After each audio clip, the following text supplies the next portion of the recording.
অপেক্ষায় টি আঁকবো। টি দিয়ে মূলত আমরা গাজরটা আঁকবো। আমরা এখান থেকে একটা ছোট দাগ দিব, পরে এর মিডিলের থেকে আরেকটা দাগ দিব। মিডিলের থেকে একটা দাগ টেনে দিয়েছি। এখন আমি এই কোণাটা আর এই কোণাটা জয়েন্ট করে দিব, আবার এই কোণার সাথে এই কোণাটা লাগিয়ে দিব। আমার কোণাটা লাগানো হয়ে গিয়েছে। এখন আমি এই মাঝখানের একটু উপরের অংশে একটা দাগ দিব, ঠিক এই জায়গাটা, মানে 1/4 ওখানে আমি একটা দাগ দিব। দিয়ে এইটার মিডিল থেকে আমি এই কোণাটাই লাগিয়ে দেব। এইটার মিডিল থেকে আমি এই কোণার সাথে জয়েন্ট করে দিব। এবার আমি এর কিছু অংশ মুছে দিব। এই অংশটা মুছে দিব, এই অংশটা, এই অংশটা আমি এখান থেকে একটা কার্ভ করে এঁকে দিব। এটা একটু হালকা রাউন্ড শেপ হবে। আচ্ছা, আমি অংশগুলো সব মুছে দিব। মুছে দেওয়ার পরে এই যে ঠিক এমন হবে। আমি রাবার দিয়ে সব মুছে দিয়েছি।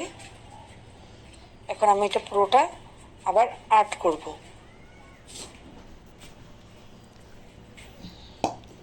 পুরোটা আর্ট করা হয়ে গিয়েছে।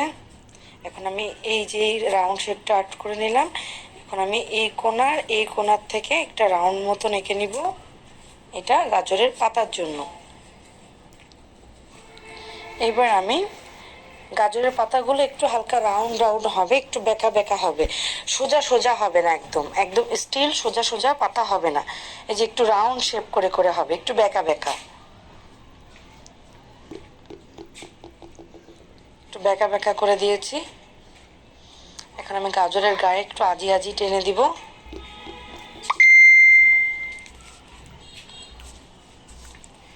গাজরের গায়ে আমার আজি আজি টানা শেষ। এখন আমি শিকড় এঁকে দিব। আমরা দেখছি গাজরের গা দিয়ে একটু হালকা লোম লোম শিকড় শিকড় টাইপের থাকে, সেটা আমরা এঁকে দিব। এটা আমাদের স্কেল দিয়ে টি আঁকায়, তার উপরে গাজর আঁকানো। স্কেলের সাহায্য দিয়ে আঁকছি, এখন আমরা স্কেল বাদে আঁকবো। আমরা হাত দিয়ে একটা টি এঁকে নেব। আবার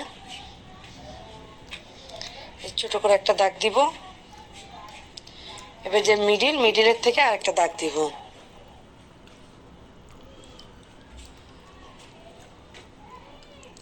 হয়ে গেছে। এখন আমরা সেম যেভাবে করছি সেভাবে করব।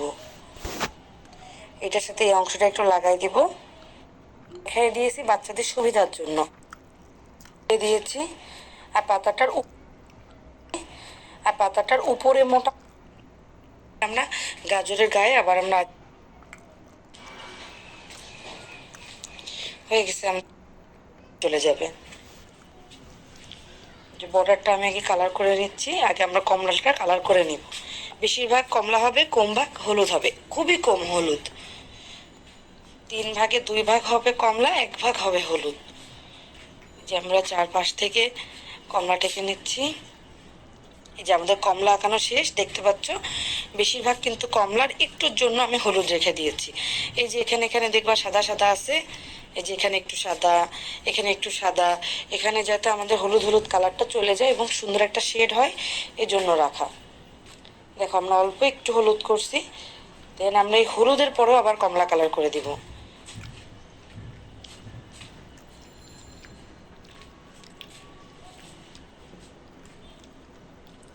এরপর আমি আবার কমলাটা দিয়ে টেনে নিব। তাহলে আমার একটা হালকা হালকা কমলা শেড হবে, গাঢ়র ভিতরে মাঝখানে হালকা কমলার একটা শেড হয়ে যাবে। দেখতে পাচ্ছ হালকা হালকা কমলা শেড হয়ে গেছে। আমাদের গাজরটা শেষ। এখন আমরা পাতা কালার করব। পাতাটা একটু সেন্সিটিভ ভাবে কালার করতে হবে। আমরা আস্তে আস্তে নিচের দিক থেকে উপরের দিক টেনে দিব। আর যদি কালার করার সময় পাতাটার এক এক জায়গায় সাদা অংশ থেকে যায়, ওটাকে যখন আমরা পেন্সিল দিয়ে আঁকাবো তখন ঠিক করে আঁকায় নিব। দেখো গাজরটা আবার সুন্দর করে আঁকাবো যাতে গাজরটা ফুটে ওঠে।